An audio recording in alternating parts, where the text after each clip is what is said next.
Hey Dan, I know the video here and the lighting is not terrific, but you do get what you pay for. We haven't yet to re-record a lot of the videos that I did with previous circuits, so I'm doing this just for you, just for now. So the first circuit on the Bosu that you're going to be doing for the next 4 weeks is why I call it Bosu Booty number 1, because it's all about really getting your booty doing what it's supposed to be doing. So when we're getting on the Bosu ball, this is important because this is proprioceptive and vestibular training. Don't really worry so much about what that is, but it's about balance and when it comes down to good instincts when you balance.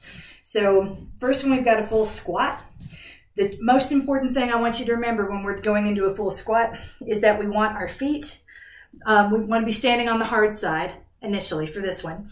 We want our feet about hip distance apart. That's no more than 3 fists, 1, 2, 3. In between the arches of your feet.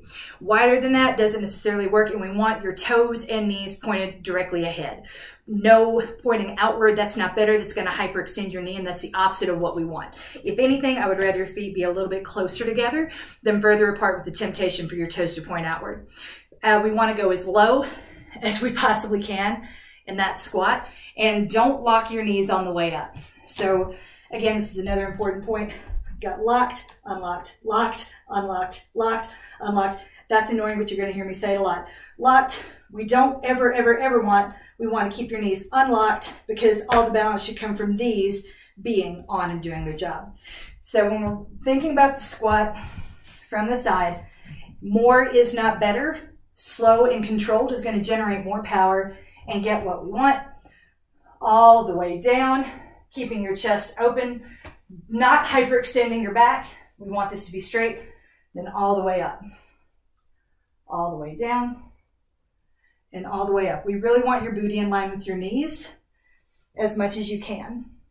You'll notice that your feet are going to rock back and forth a lot while you do this initially, and that's a good thing because that's a good sign that we're getting what we need to get out of this with that side-to-side motion, okay?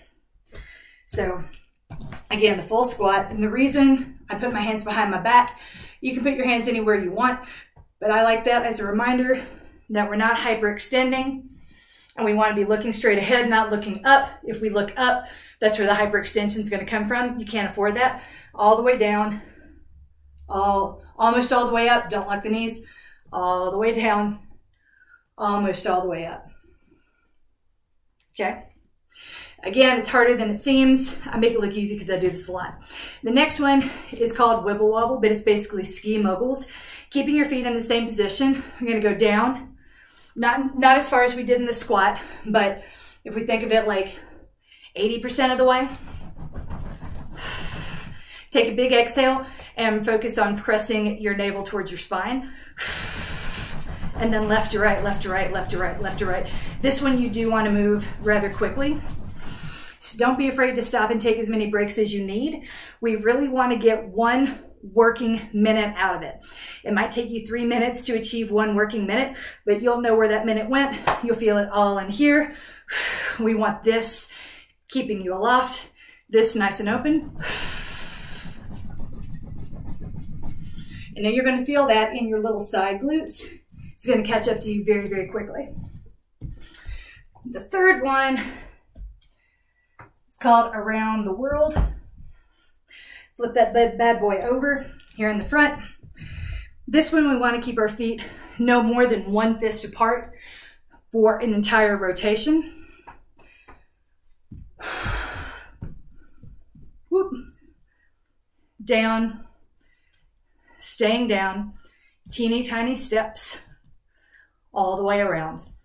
I know, this sucks.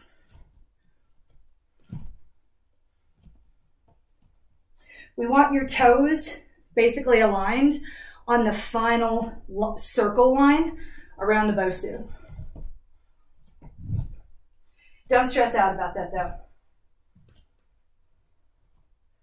What matters is that you're staying on the edge, struggling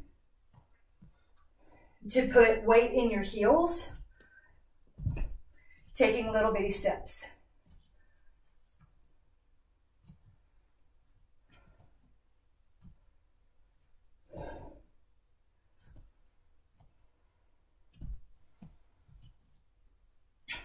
if you complete one rotation in 30 seconds or less, then you went too quickly.